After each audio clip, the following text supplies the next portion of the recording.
Clerk and reporting of members present and absent. Hanson, Here. Kane, Here. McDermott, absent, Parker, Here. Slater. Here. Open meeting compliance statement read. Oh, sorry, I just had it right here.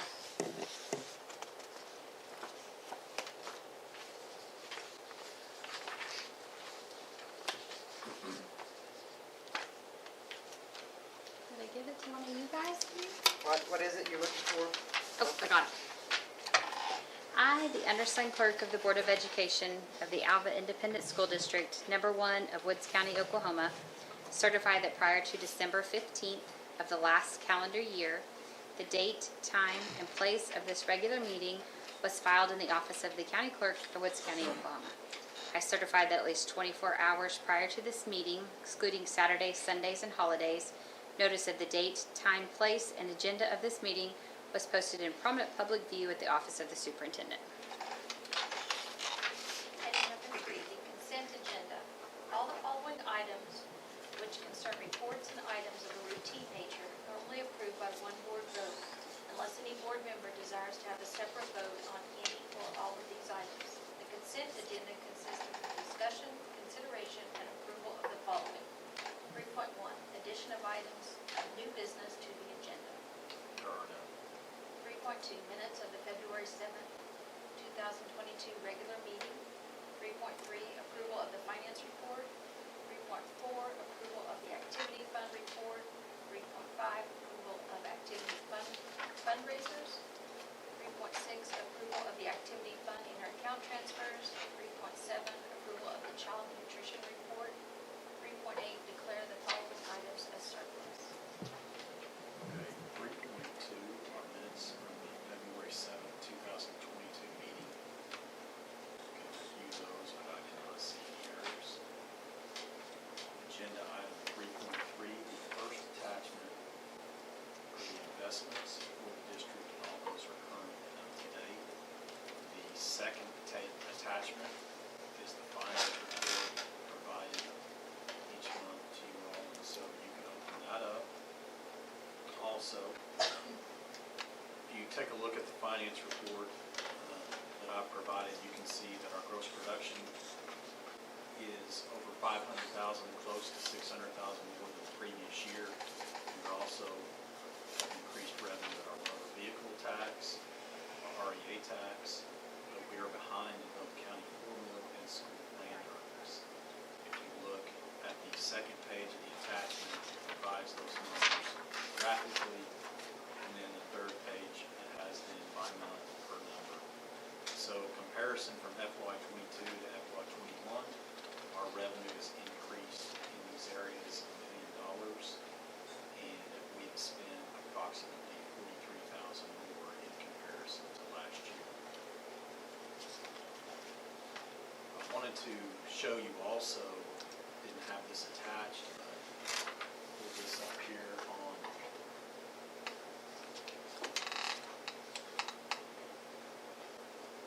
the smart board.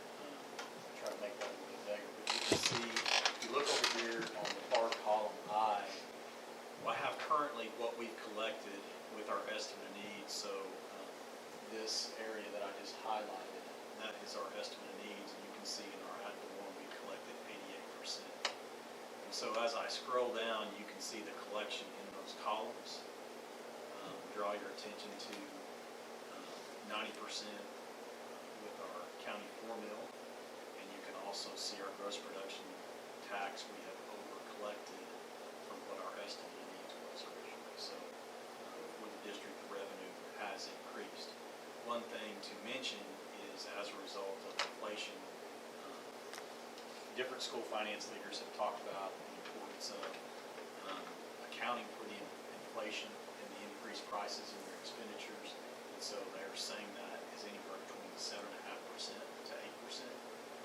And so as we work our way through our planned building construction, we are beginning to see not only a lack of supply, but then also an increase in cost. And so we'll communicate that to you as we move further down the road in those construction areas.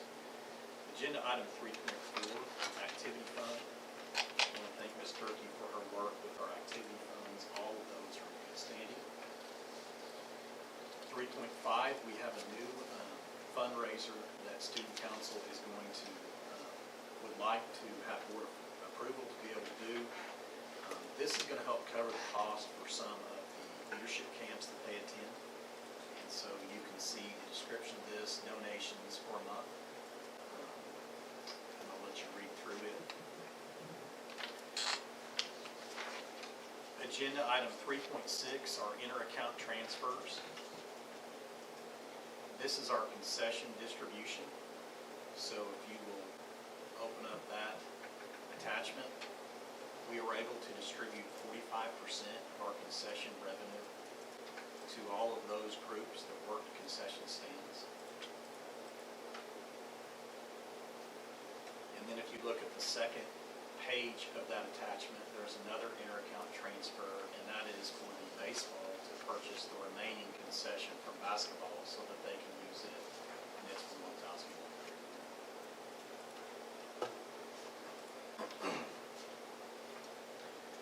Agenda item 3.7, I've provided an attachment there that has a meal comparison for our child nutrition report. You can see in our meal comparisons, we continue to serve more food. Our cooks and Keystone are doing a great job. And 3.8, surplus items, there are none this month. Are there any questions with the consent agenda? Can we go back to the student council fundraiser? Yes. I'm looking at it, and I guess I'm not making sense of it. Okay. Students will take donations for each day of the month. For example, the student is January, then someone could make a $5 donation for January 5th, or a $30 donation for January 30th. So they donate, so they can make a donation to that student according to the day of the month. Okay, so we've got, okay, so there's 15 kids that she's looking at that are interested in going to attending these workshops. Correct. And so you have like a bingo sheet with the date of the Yes. month. So Correct. I want to be frugal. First of the month's going to cost me less than if I wait to the end of the month and go make donations. Could be. Okay. All right, well, that helped me. Thank you for clarifying that. Yes. It wasn't making sense in my head, so, okay, thank you. Any other questions with the consent agenda?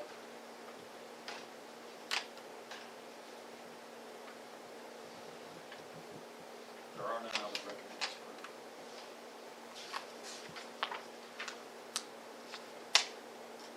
Have a motion?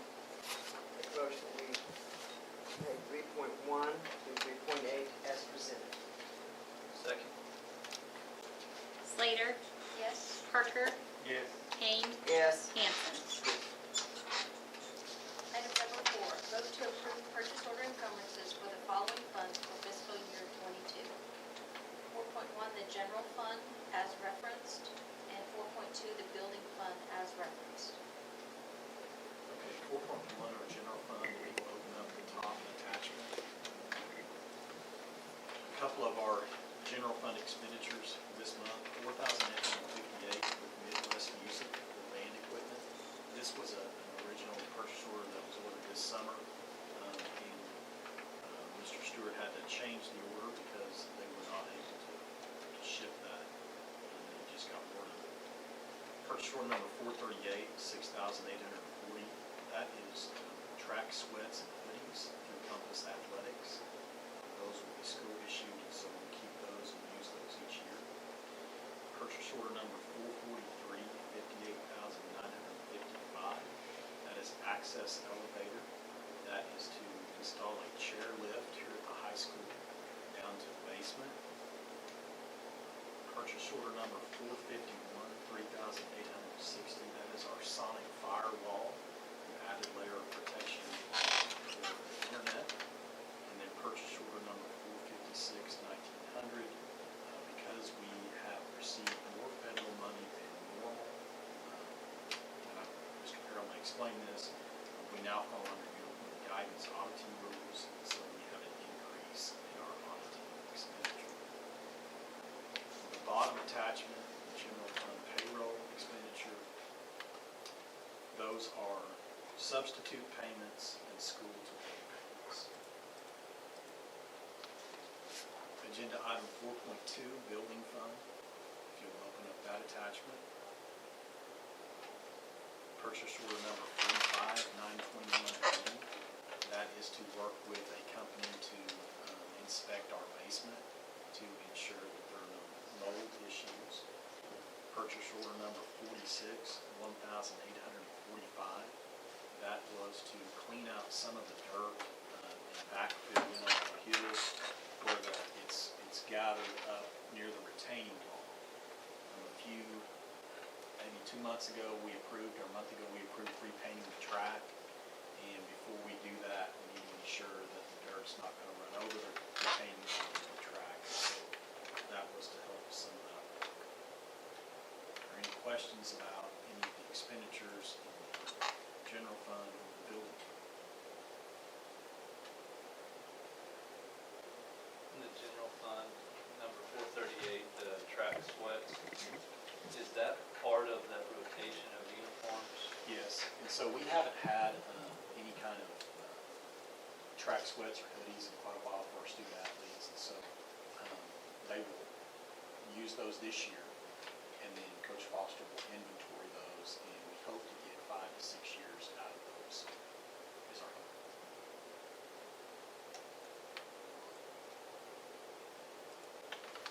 And the stair lift, is the stair lift going to be like the one at Lincoln? Is it a similar concept? Yes, Where it attaches to the rails? yes, so it'll be just like we have on all of our other sites. They will hopefully, getting everything in. It's anticipated that will be this summer. We will install it and it will go down below, down the basement, and it should end at the basement. We'll have to do some renovations with the ceiling to ensure there's enough height between the lift and the ceiling. But that'll be some minor construction that we'll have to do when we get down the road.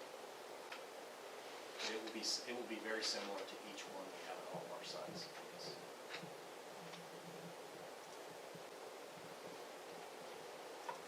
Any other questions?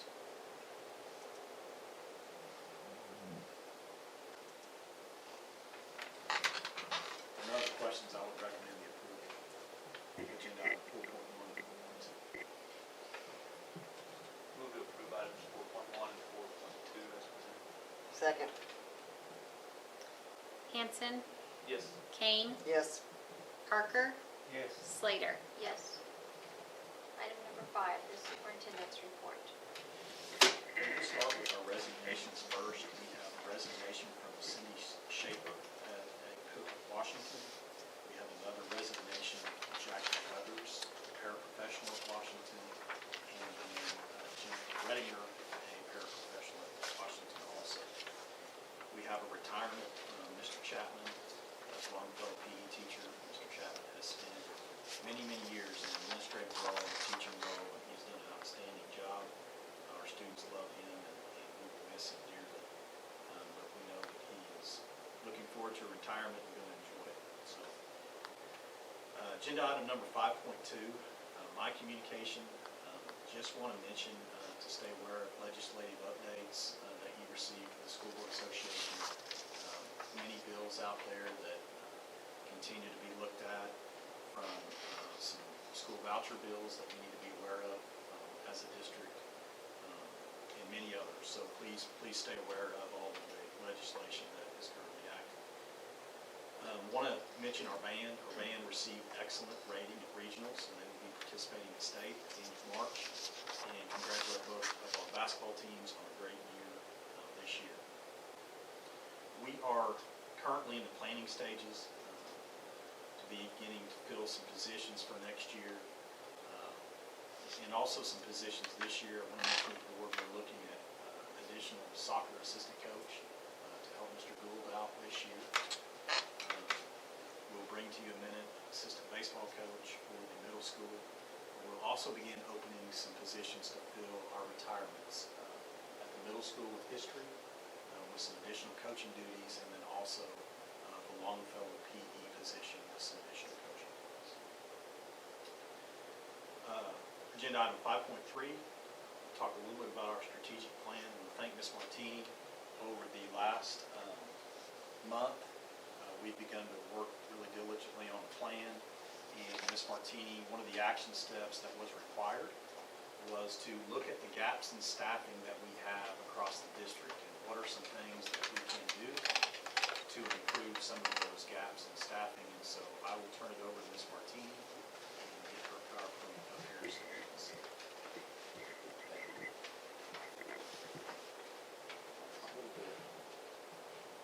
Slowly.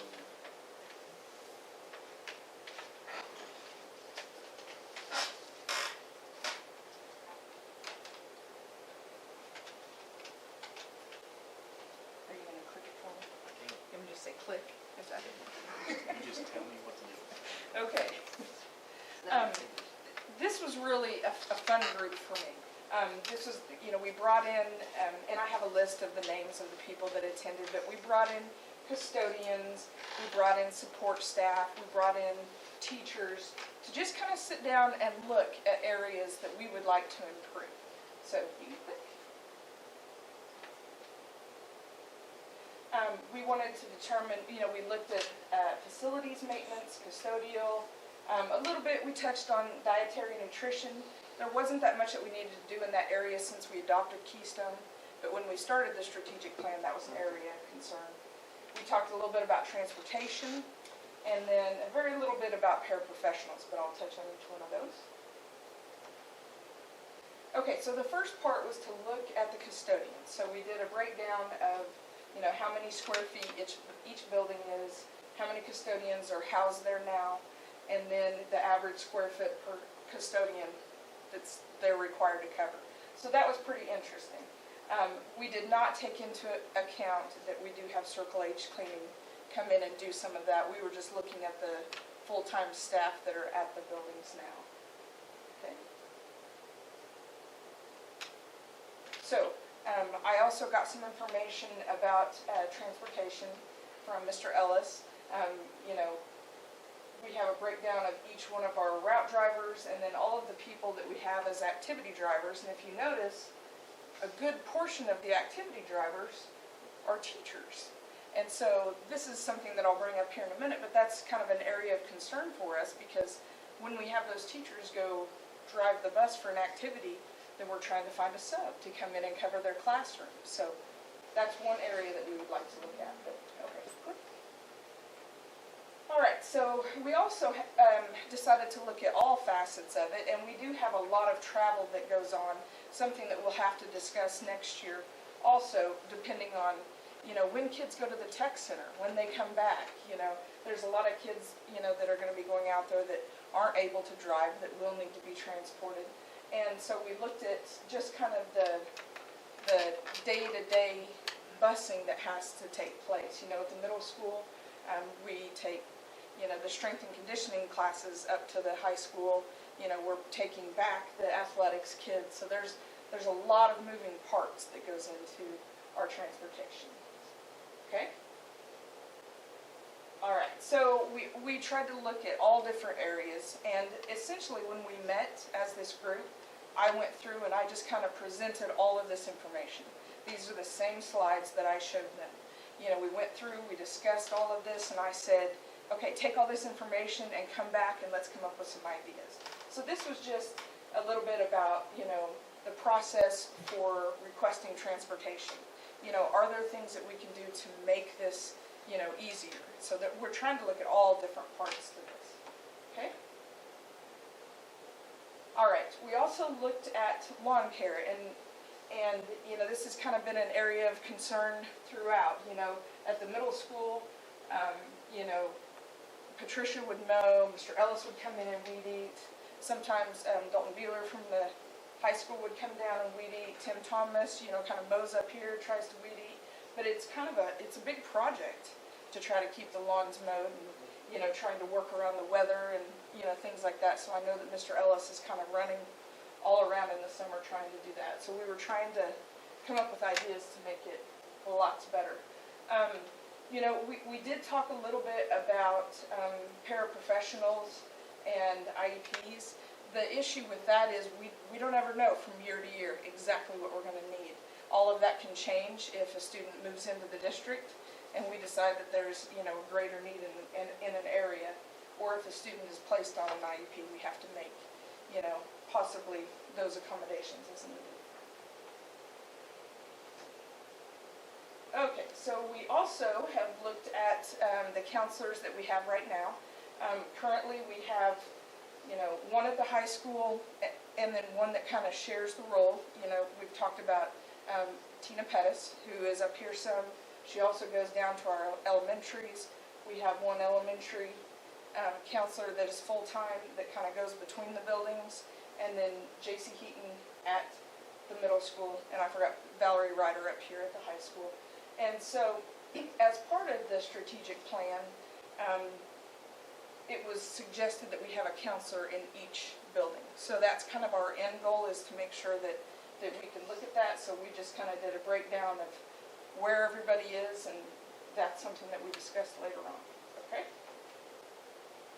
Okay, we also put on there our current process for surplus and disposal. Like I said, we were just kind of looking at all different facets and trying to address all issues. Okay?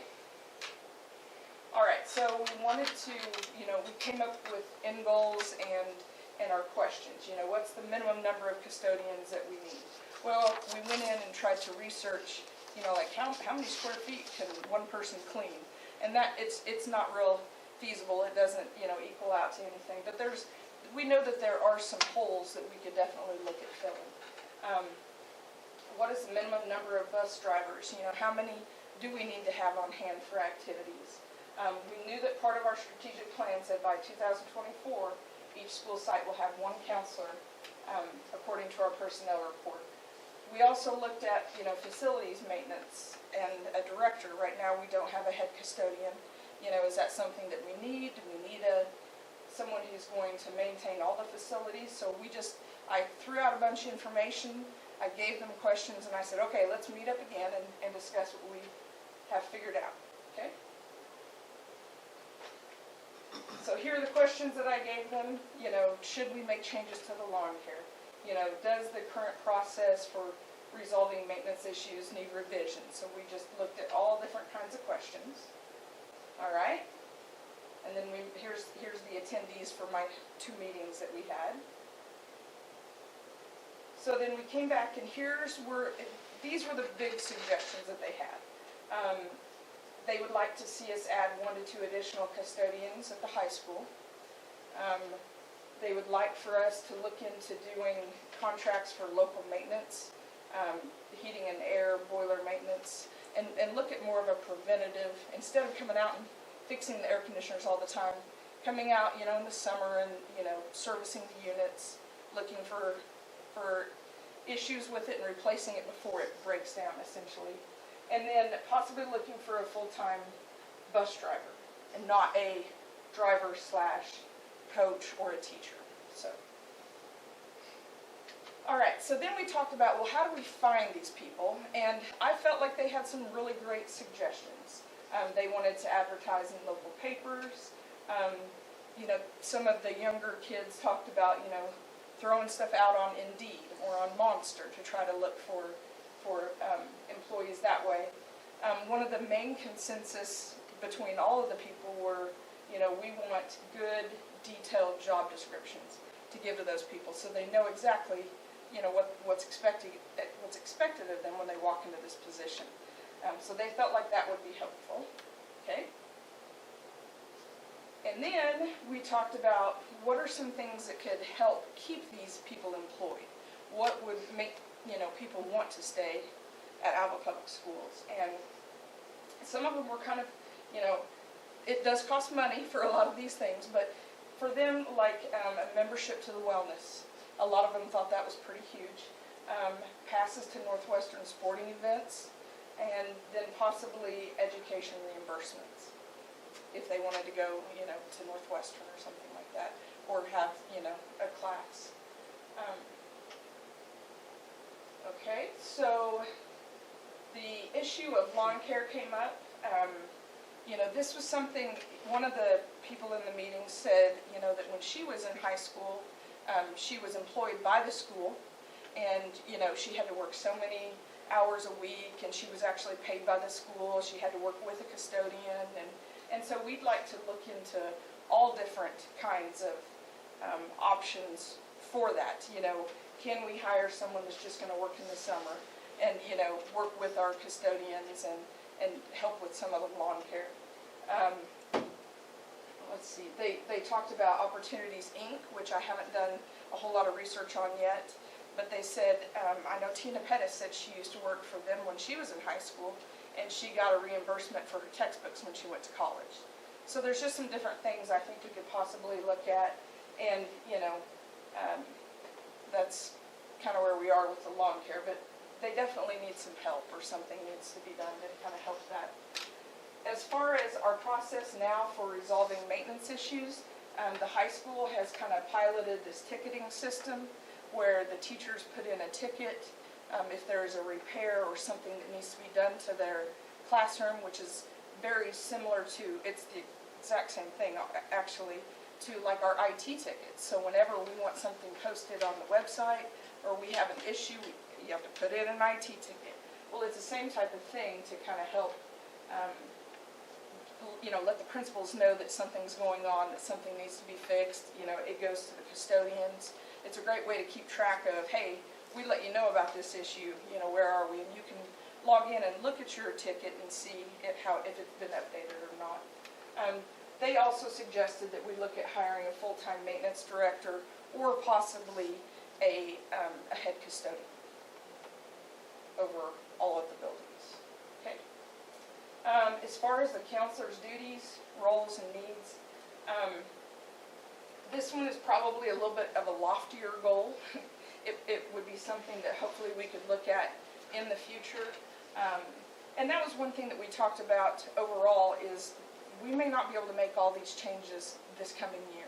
This may be something that could happen over the next couple of years, or maybe we look at it and say, gosh, we just can't afford to do all of these things right now, but we wanted to entertain, you know, the ideas and kind of see what they had to say about it. But they would like to possibly add 2 full-time counselors, which would make 1 at each building, 2 at the high school, 1 at the middle school, is what the kind of consensus was on that.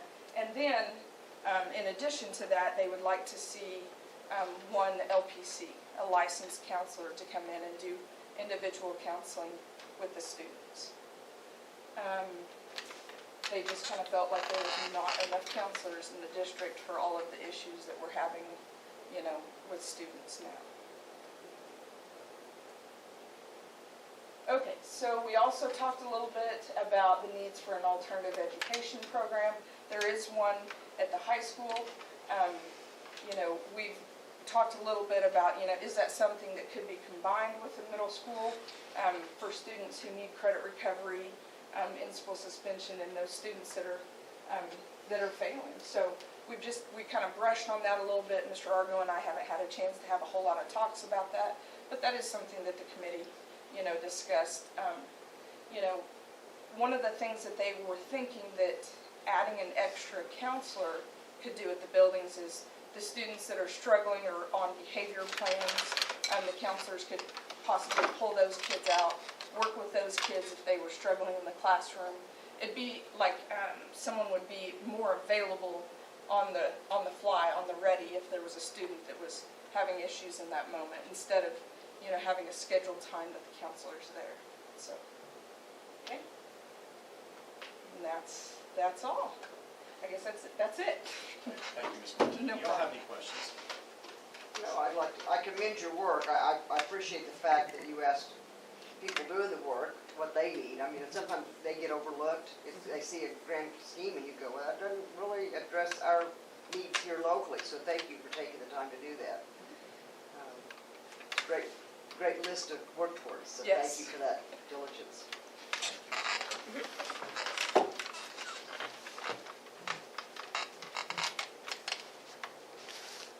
Ms. Owens, should we go ahead and? Yeah, keep going, he hasn't called yet.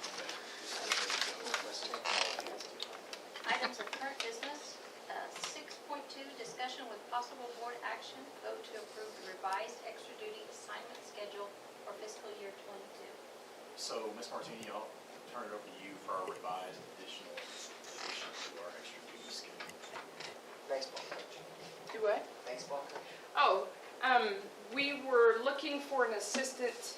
baseball coach, we were approached by Dalton Rose, who graduated, I believe it was 2 years ago.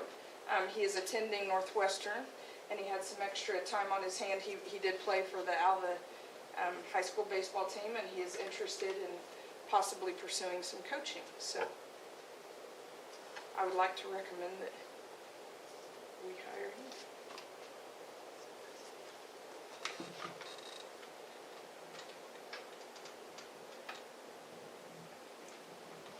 Is there a motion? I make a motion that we accept Alton Rose as a high school baseball coach. Second.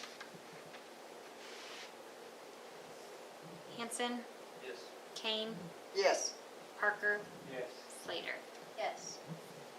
Item 6.3, discussion with possible board action, vote to approve an out-of-state travel request for Longfellow Elementary to travel to Wichita, Kansas to visit the Sedgwick County Zoo on April 29th, 2022.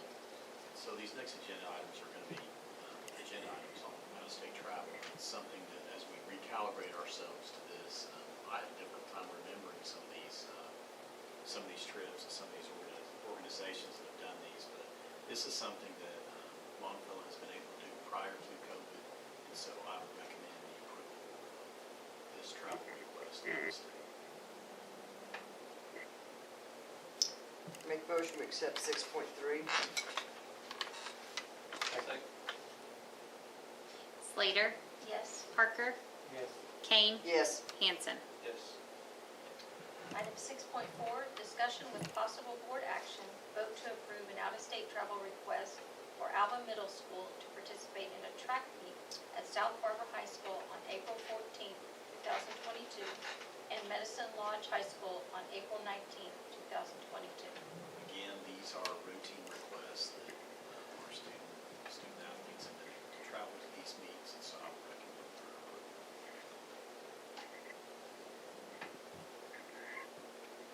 I make a motion that we approve the two track meets for the middle school. Second. Hanson, Yes. Kane, Yes. Parker, Yes. Slater. Yes. Item 6.5, discussion with possible board action, vote to approve the AHS Flip Club to travel out of state to the Grand Canyon National Park in Arizona, Hoover Dam, and Lake Mead in Las Vegas, Nevada, and Albuquerque, New Mexico on May the 16th through the 20th, 2022. And again, this is the club has not been able to travel or take a trip for a couple of years now, and so I would recommend approval of this out-of-state travel request also.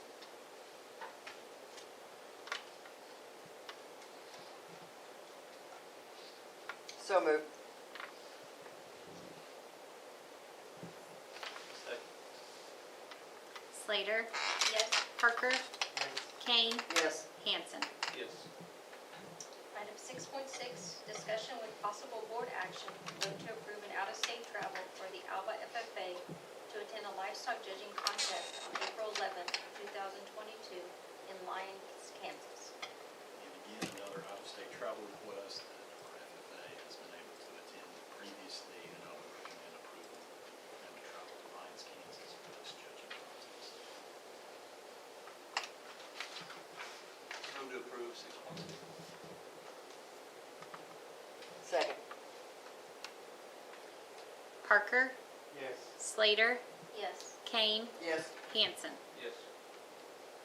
Item 6.7, discussion with possible board action, vote to approve the following board policies, FMA and FOD-R. I want to thank Mr. Hanson and Ms. McDermott and all of our administrators. We met a couple of times to review both of these policies. FMA, the top attachment, is our internal activity or extracurricular policy. And so one of the things we wanted to do, this policy was last revised in 2013. And so you can see in this policy, we have one strike through and then highlighted some additions.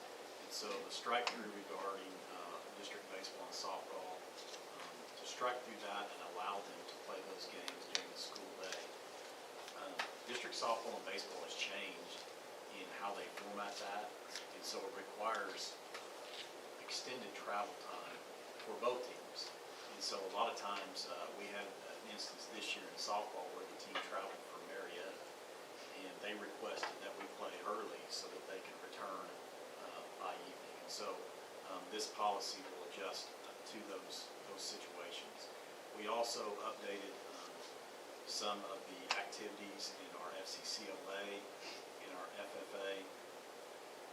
If you look at letter K, we updated some of our vocal contests. We also had some additional marching competitions that our students had not previously competed in. Mr. Stewart does an outstanding job with our band students and has allowed them to compete in some different events. And then also we added some art. Our students have, Mr. McClure has done a great job with our students, and that has been an additional program, and we wanted to add that to this policy also. If you look at the second agenda, the second attachment to this agenda item, this is the suspension policy. If you will look through this policy, you can see we've highlighted there the option of using a suspension appeals committee.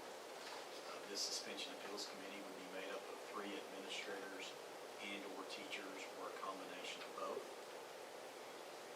The suspension appeals committee, here's the suspension, and then you can see the strike-throughs that we use because we chose to use an appeals committee, and then the board would also hear that appeal.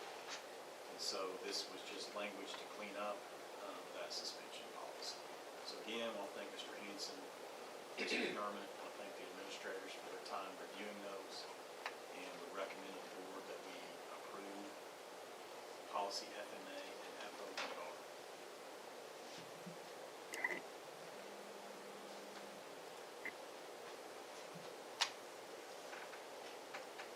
So moved. Second.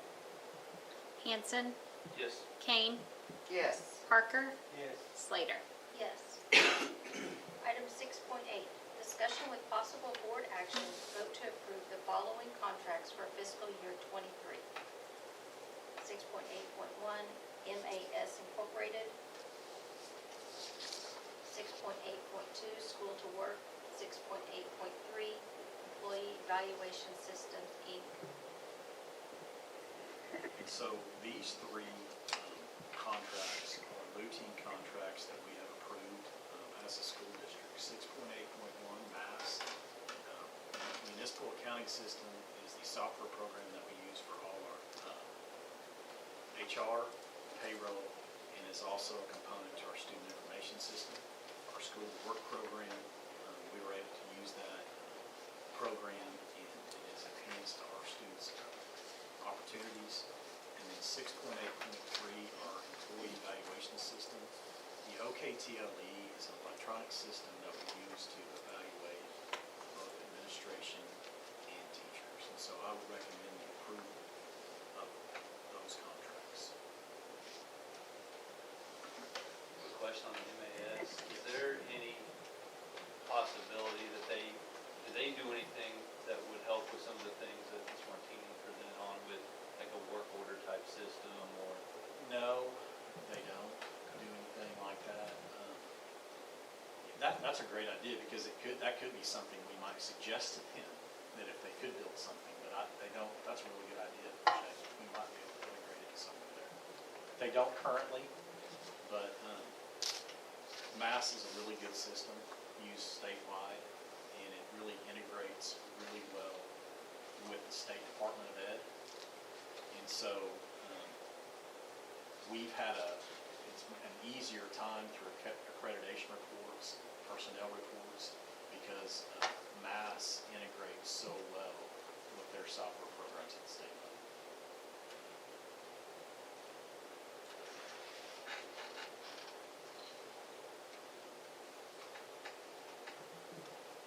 More questions or a motion?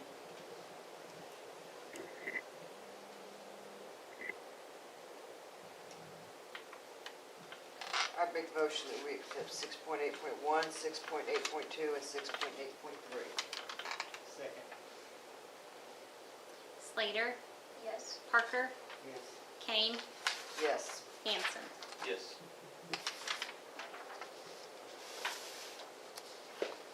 Still no word.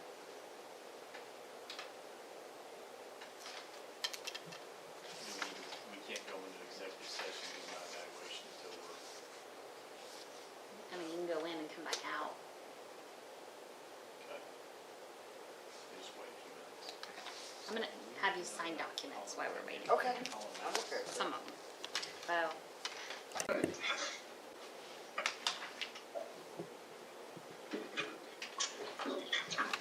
I'm gonna. Yes, you're ready. Yeah, we're ready, Pat. And I'm gonna take like the computer back here, because I wonder if that's not. Too close to cause feedback? Yeah. Pat, I'm gonna put Mrs. Owen, which would be much better than looking at me. So we have you up on the screen, so we're ready for you to go whenever you're ready. Jay. If I get confused, I'll let him talk.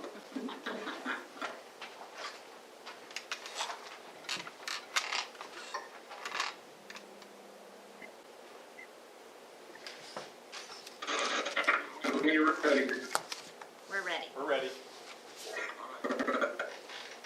This is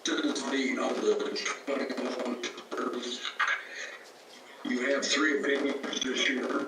You fall into all the uniform guidance and more than $750 federal money.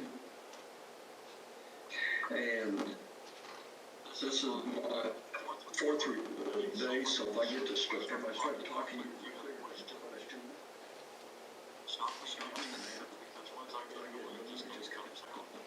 Can you tell him he's cutting out? Hold on just a second, Pat. We're having trouble hearing you. And I think it's on our end, I'm not sure. Cause you don't think it's, I can hear him clear in here. Okay.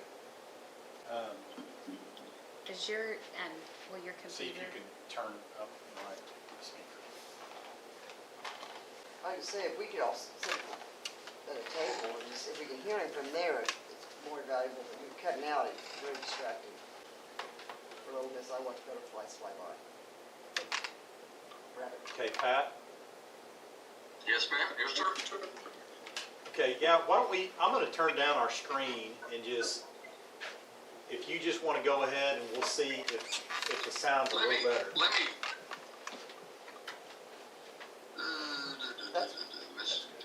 No, we can hear you. This is, Hey, Pat, we this can is hear good. you. I thought I'd be able to do something. You're not cutting out now, Pat, so you go ahead and start.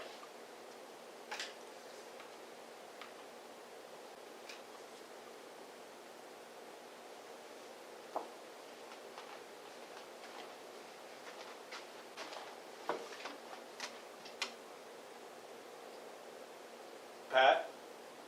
Yes, sir. Okay, you can go ahead and start. We're good. Am I good now? Yes. Okay. I was saying that this is your audit for the 2021 fiscal year, and you are what's called a uniform guidance this year because you spent more than $750,000 in federal programs. It gives you 3 different opinion letters. It increased what the district had to do, and it increases what we have to do as your auditors. The restrictions that have been put on us with the different federal programs have been a challenge for everybody, but the district's done a really good job with them. I will go ahead and start with the first opinion letter. It's on page 4, 5, and 6. It deals with the independent auditor's report. It deals with the financial statements taken as a whole. Are they presented correctly? Are they presented in a basis consistent with the prior year? And we have no material misstatements or any problems with the way that the district has presented the financial statements.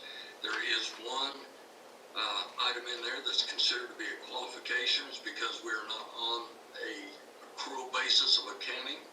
We're on a modified cash basis, which is required by the state of Oklahoma. And that's what we're concerned with here. So there is a qualification for that, but as far as the state of Oklahoma concerned, it's unqualified, and that's what you want. It means there's no significant deficiencies, material misstatements. 3 major financial statements. There's an Exhibit A, B, and C. Exhibit A is a balance sheet, basically, for all your fund types.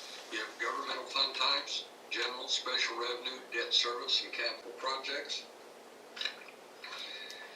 The general fund is just what it says it is. It's the general fund information. It's how the operations are conducted within the district for payroll, for utilities, for insurance, and a number of different things. Special revenue would be building fund and child nutrition or a co-op fund, whatever you might have in there.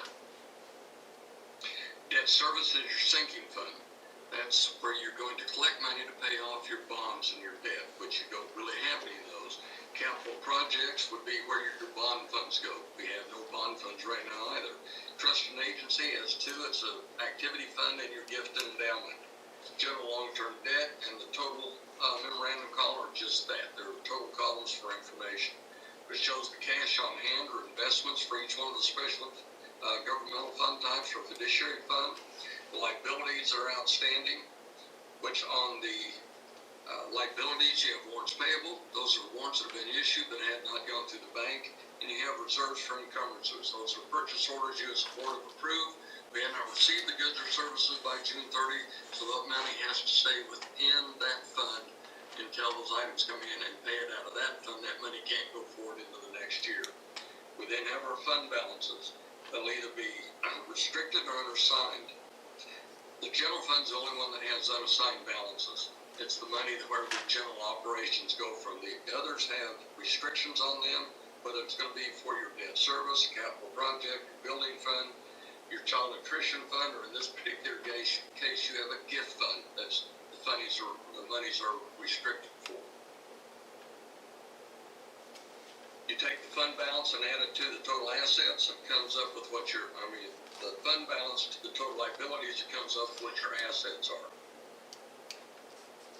Exhibit B is an income statement. It's for your governmental fund types.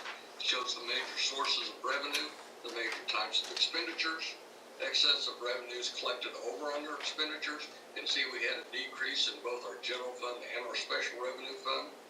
We had adjustments to prior year encumbrances from the previous year. These are items that we had encumbered, but for whatever reason, we didn't receive those goods or services, so they were canceled. That money didn't get lost in the back year. It got pulled forward into the current year.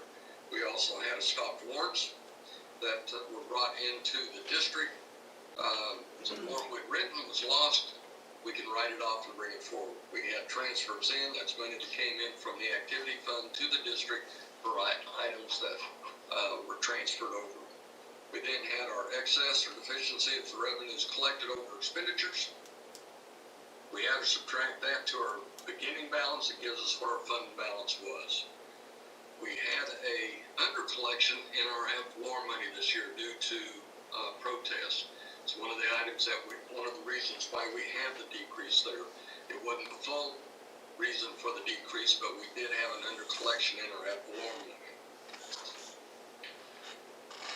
The fund balances that we have at the end match up to what our total fund balances were on Exhibit A. Exhibit C is the budget to actual. The reason we have an original final budget is because we cannot spend more money than we actually have appropriated or budgeted. If we collect additional money that we want to spend, we have to do a supplemental appropriation. That appropriation would show up on the final budget. It would be the difference there. If there's a difference there and you did not have a supplement, you need to ask why. Because unless you approve that supplemental appropriation, we cannot increase that budget amount. But it shows the general fund, the special revenue, and the debt service funds, original final budget, and then the actual amounts is what I just showed you on Exhibit B. Starting on page 7 are your notes and financial statements.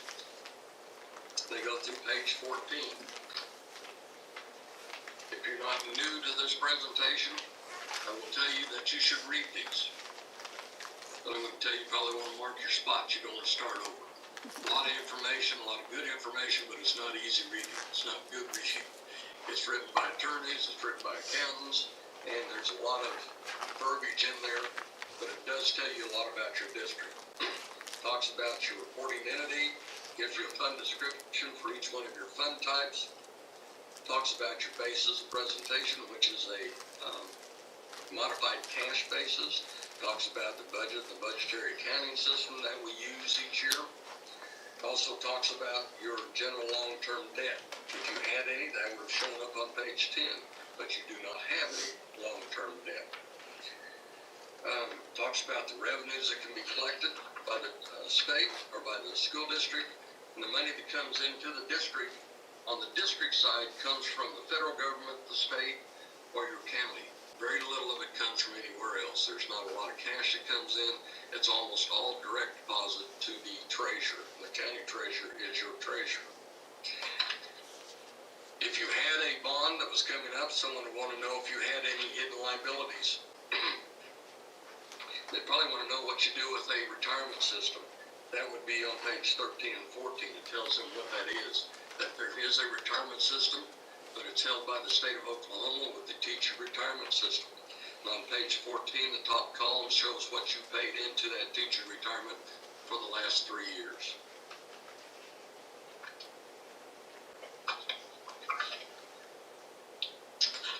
After the notes, we have combining statements. We have a Schedule A1 and an A2. For the asset liability and fund balances, A1 is for your special revenues. It shows the building fund and child nutrition fund, the monies on hand, whether cash or investments, any liabilities that they have, then restricted fund balances for each one of those fund types. The total column there is what shows up on Exhibit A for the special revenues. Schedule A2 deals with your trust and agencies. Again, it shows the cash on hand for the different fund types, whether cash or investments, any liabilities for those, and then what the restricted fund balance is for each one of those funds. Again, the total shows up on Exhibit A under the gift or the fiduciary funds for trust and agency. Schedule B1 is a combining statement for income for your building fund and your child nutrition. It shows the major sources of revenues, major types of expenditures, excess of revenues over and under expenditures, any adjustments for encumbrances in the prior year, which we did have in the building fund, then the excess or deficiency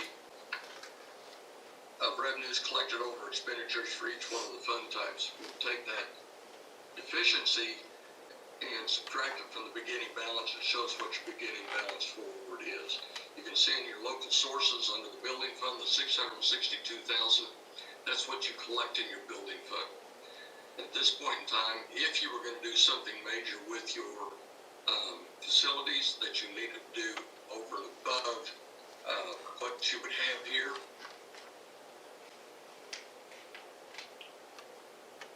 pardon me, did you say something? No, we didn't, Pat. Okay.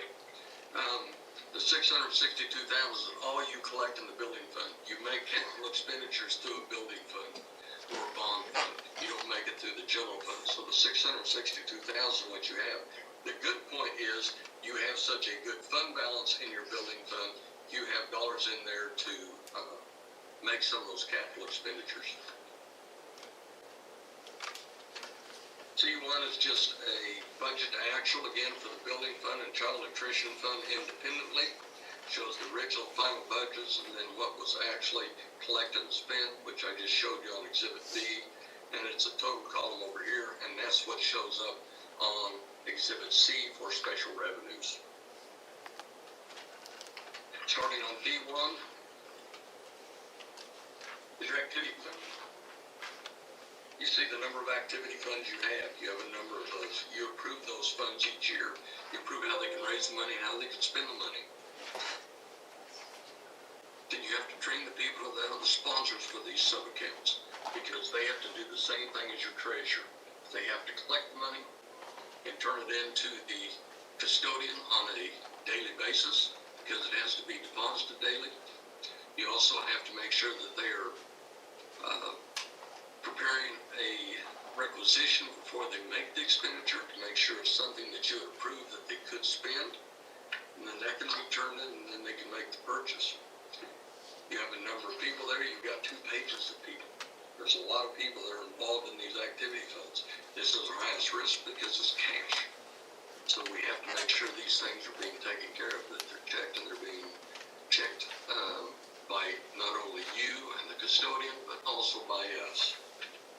You can see that we collected $405,000. We spent $414,000. There's a lot of money that goes through the activity funds. We also have a reconciliation statement showing that we do reconcile with the depository, which we're always happy about. You can also see that we have some outstanding. They're back in 2019-20 and 18-19. Those can be stopped and brought forward into the activity fund sub-accounts that they've been originally issued. If it's been out since 18-19, that's probably gone through the wash. It's been lost someplace. It's not going to be cashed. And we can stop those after 1 year. Page 15 deals with federal programs that you have this year. Left-hand side shows the titles of the federal programs. Last 4 columns then deal with the dollars that are associated with those programs. We started the year with $50,000 that was considered to be accrued. These are monies that we'd spent the previous year, but we had not received by June 30th last year. During the year, we collected $970,000. We spent $1,114,000. If you look right in the middle of the page, there's something called CARES Act or the URSA. That's where a lot of that money is associated with. These are the new dollars that were received through the government, and there was restrictions on how they could be spent. Actually, when they first came out, there were no restrictions, and they could, you guys need to go spend this. And then after we started spending it, they said, wait a minute, maybe we should tell you how to spend it. And sometimes it was a little too late to tell us how. The second round, they gave us some additional monies, and they said, okay, now you can spend it, but you need to be a little more careful about it. Now they've come out with another program, and they're saying we're going to tell you how to spend it. So it's kind of like all governments. We want to give you something, but after you have it, we're going to want to tell you if you did it right or not. But the district has done a really good job with what they've done. It took a while to get the money in because the money came from the federal government to the state, and the state had to decide whether or not we were going to receive these dollars. But at the end of the year, we still had $193,000 we were waiting on to collect. Starting on page 16 and 17 is our second letter. This one deals with independent auditors report on control and compliance and other matters. This one we checked everything else. This one we went in and we looked to see if you'd done everything you're supposed to do with your purchase orders, your receipts, your teacher retirement, your payroll, board minutes. We look at your board minutes. We interview people. We ask them if they know what they're doing. They don't really always know we're interviewing them. We're just talking to them. We want to find out if they know what they're supposed to be doing. We found one item that we considered to be a significant deficiency, but there were no material statements. On page 18 and 19 is what the compliance for each major federal program. When we look at your programs under the uniform guidance, we have to check in total 40% of the programs you do. Even when you're not a uniform guidance, we look at all your federal programs and make sure that we have the application, we have the budget, everybody stayed in with what they're supposed to. But under uniform guidance, we have to look at those particular programs in total. And when you do this, if you do it multiple years, we have to change the programs each year on what we're looking at. We found no material misstatements or significant deficiencies in your federal programs. And that was good because this was not an easy year dealing with the programs that we had and that we were going to look at. Because the dollars were given to us, then it was adjusted, and then they decided they wanted to tell us how to do it and whether or not we'd done it right. But your district did a good job. It was a big stretch.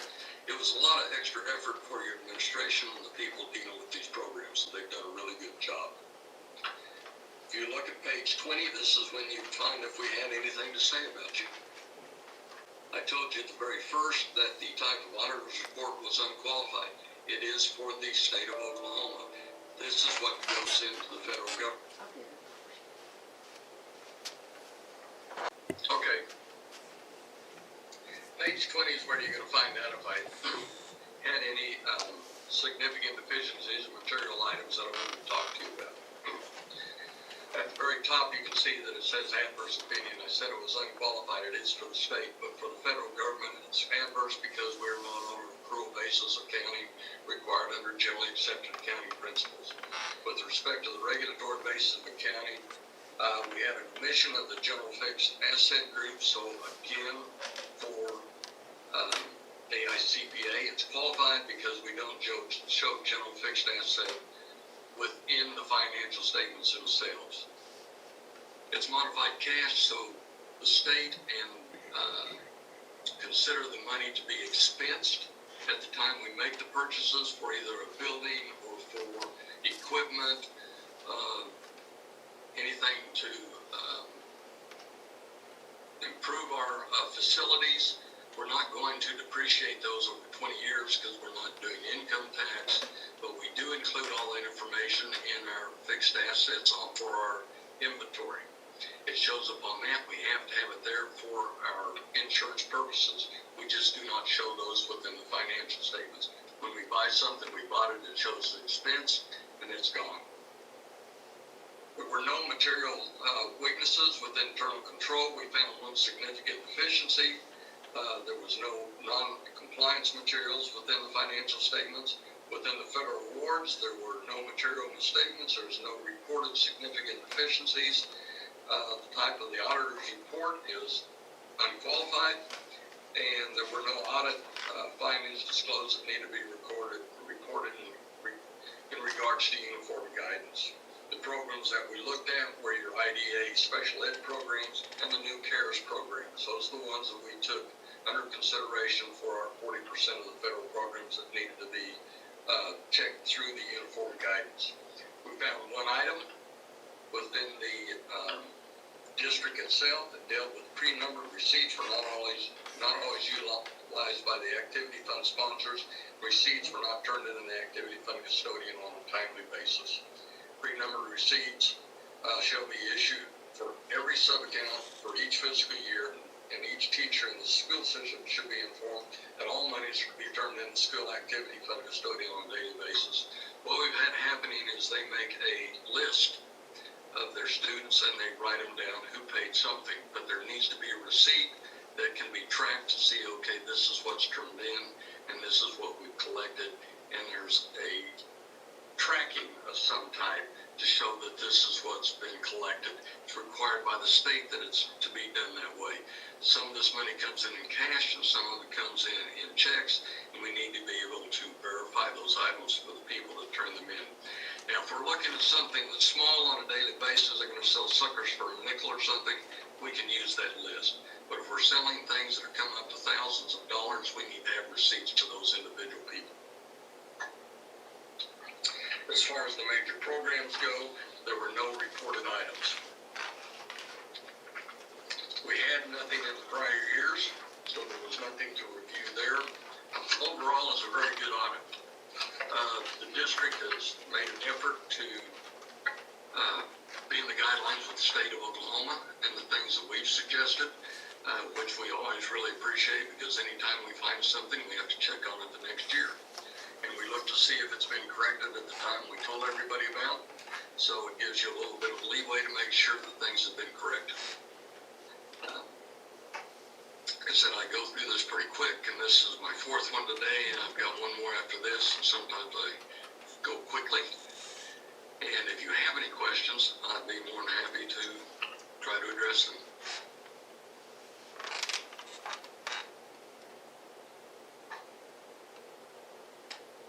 Looks like an exceptional audit. Yeah, good job. Thankful for our central office staff. Yeah. No kidding. Just to tell you, Miss Owen, Miss Nuttles, and Miss Durkee do a great job. And this district is in really good hands with those three. So thank you. Thank you, Pat. We don't have any questions.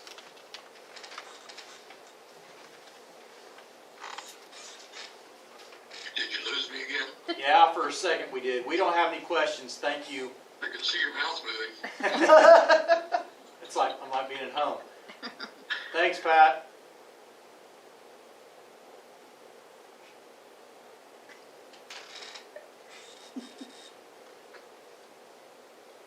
a good evening. Wave bye-bye. Could you hear what? Oh, Oh, well, okay. we said goodbye. If you get a hard phone call tomorrow. Yeah, I say, you know, calls, I'll Karen Kane was supposed to- tell 'em we did it. She kept shouting about it.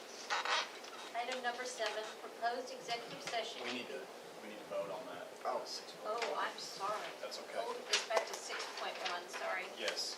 So we need discussion with possible board action, vote to accept the audit report from Pat Carroll of the firm Chaz W. Carroll, PA, according to the concerning the 2021 audit. So moved. Second. Hanson, Yes. Kane, Yes. McDermott, oh, sorry, Parker, Yes. Slater. Yes.